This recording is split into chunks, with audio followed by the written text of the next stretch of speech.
Hello, everybody, and welcome to Game Development. My name's Justin Murphy, and I'll be one of your instructors for this month. Just a quick note about these meetings. They are only happening weekly for this month. So every Tuesday at 3 p.m., we'll be having just a short meeting, and the other lectures are previously recorded. Let's start this session off with just kind of taking a look at how this class is laid out on FSO, as well as a preview of what you can expect to have towards the end of the class. So on FSO, it should look similar to a Programming Foundations 2. If you didn't know, game development is a super generic term. Think of this class like your Programming Foundations 3. This will be a scripting focused course, and we're looking for functionality, not necessarily pretty things or nice layouts of levels and stuff like that. There is some level layout portions to create a puzzle type game towards the end, but that is not the main focus. So very first assignment we have right here is course materials and policies. This is kind of like an overview of with links for everything regarding the course. Course materials are all in this one Google Drive as well for your reference, as well as inside FSO assignments themselves. Common problems, policy folder, the live sessions, which you're currently attending, and recorded lectures. Let's talk real quick about this playlist. So this one, this playlist has previously recorded lectures. As you can see, the different dates of the months and stuff. And the newer ones will be down towards the bottom. Here are all of last month's lectures and things like that. If you wanted to take a look at, since we're not doing the full live sessions of the lectures, you can take a look at those and catch up on any of the content. They are broken down to kind of like what assignments they're actually covering and stuff like that. So please take a look at those before you go into the actual assignments themselves to have a better idea of how that all works. After each one of these sessions, the recording will be added to the end of the playlist as well as linked in the Discord channel. So back out to materials and policies. Policies, make sure you read through, specifically the late policy and stuff like that, contact policy, all the usual stuff for academic honesty and professionalism. As far as the support stuff, the pretty standard stuff there. We have the Discord server for specific GDV channel. Make sure to check out the announcements channel for updates on like if a lecture has to be delayed or things like that. As well as the Copilot Tutoring Center. If you're struggling with the class and need a little bit of extra help, please be sure to reach out to them.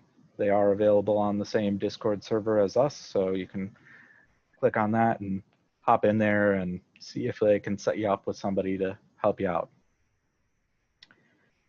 Back to our class overview, we have intro stuff. Pretty standard stuff there, professionalism, course overview, which is kind of what I'm doing right now, just kind of explaining what this class will cover.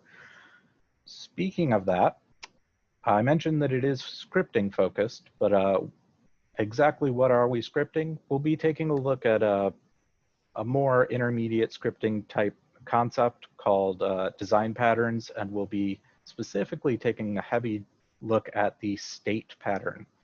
We're going to be using this to create a state machine for our actual behaviors we're creating so that NPCs will actually react and switch to different states based on what they need to do in certain situations, and we'll be digging into the navigation system, getting them moving around and interacting with the player. For the week one stuff, whoops, let's just expand that here. The week one starts off pretty straightforward. We're going to be reviewing some basic scripting concepts, then introducing a newer concept for you guys called dictionaries. It is a type of container used to relate one thing to another, so we can relate a state with a specific state name, things like that. And then towards the end of the week, we'll actually be digging into the navigation system as well as being introduced to that state pattern. Week 2, let's just expand that here. Let me collapse these other ones.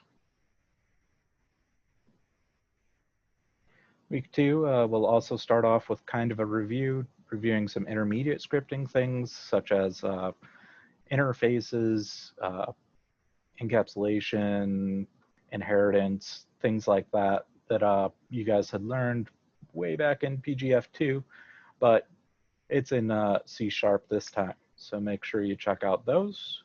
And then we dig further into state machines, and we actually wrap up the end of week 2 with providing you a state machine and actually having you work with someone else's code. So this is a very common thing for game designers, game developers to do. So you have to get accustomed to actually reading through someone else's code that they've written and seeing how that kind of works. You may not understand all of the code that's written, but trying to get a basic understanding of how to use that code is the most important aspects. Another note on that subject, as you're going through, this class was specifically written in a very old version of Unity. So some of the things you may come across, you may get notice that if you copy it exactly as the instructions show, you'll get an error. The point of that is on purpose to try and get you to actually use the tools available to you, such as Visual Studio. Oftentimes when you're looking at older examples of code, which is a very common thing to happen, they'll be using an outdated API, which is application interface layer. And in order to update that, the engines themselves, as well as compilers, have errors to point you in the right direction and say, hey, there's an error. Make sure you're actually reading those errors. It may actually tell you exactly what you need to update right in the error itself. On that note about which Unity to use, you should be using one of the newer versions of Unity. I believe for this class, it specifically says like 2019.5 something is the minimum version you should use. Latest as of today should be 2020.2.1 F1. You can also use that version as well, and everything will work that we're doing in this class.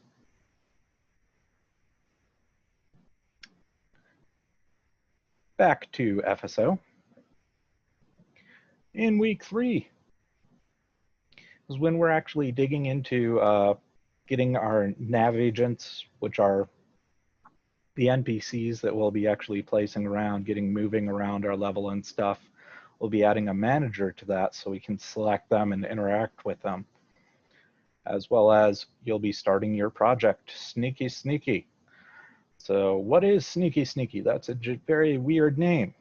Well, the project itself is going to basically use all of the concepts we've been building up to this point to try and get you in, to try and actually put them into a gameplay perspective. So it'll be using our navigation system to get things moving around. It'll be using the state machines to have the guards actually interact with other things in the environment. If we take a look at a finished version example, our player is represented by this capsule here. Our guards are just going on what we consider a patrol path. They're hitting the different patrol points, going idle for a couple seconds, then moving on to the next point that they should be patrolling to. Our player will actually use click to move. So if I click right here, it'll actually navigate to that position rather than going straight through the wall and stuff. And our guards have other states and things like that as well. We're able to select our guards using the arrow keys, which a little bit of a debuggy version to just test certain things. But let's say we have this guard selected. I'm able to pause him, or let's say our player used some sort of stun effect on him and he's now asleep or something. And then we press a key and it just unpauses that from that. There's another state, which let me select our second one here. So this guy has been going from this to this to this, back to the beginning, and just kind of going in that triangle continuously. We have a way to kind of confuse him and press 2 to reverse which way he's patrolling, and it'll navigate through the array of patrol points backwards. We have one more state that we can just switch them to, and I like to think of this one as kind of a distract state. So there's this object in each one of the rooms, which is considered an alarm. I like to think my player has the ability to remote hack that alarm and distract a guard. So depending on which guard you have selected, let's say we have this one selected right here, I'm going to use that distract technique, and it'll pull that guard off of his normal patrol route over to the alarm, so he has to go turn that alarm off and then returns back to just patrolling.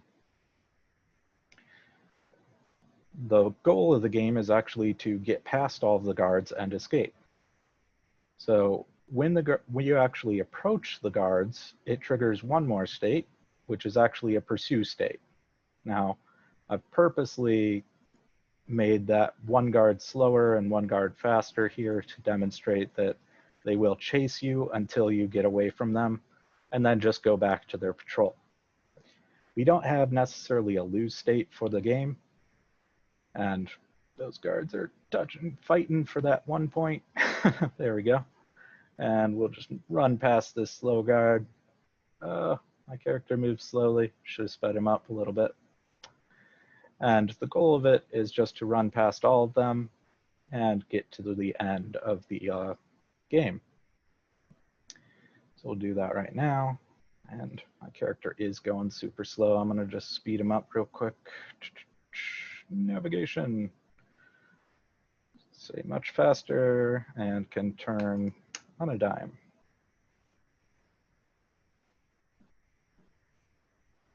I also need to change his acceleration.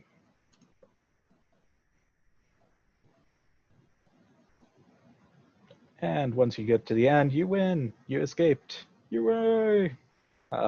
So we're just using all those concepts we've put together, being able to select the different guards, issue commands to a certain guard to have it change states. They're all auto-cycling through their states independently and stuff like that, to give you an idea of how a game could use a state machine and a navigation system in conjunction together.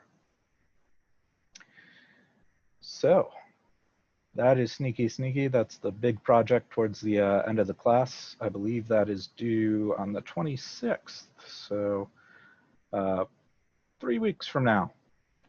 And that's your main goal of the project that we're building up to that point. As far as week 4 goes, we take a look at the animation system for Unity, which also uses a state machine mechanics and things like that.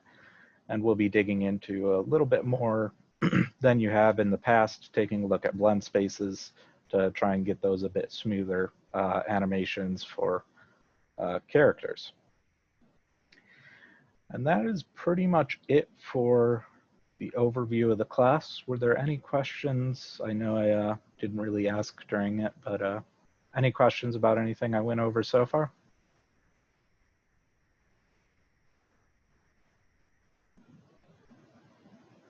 Sounds good.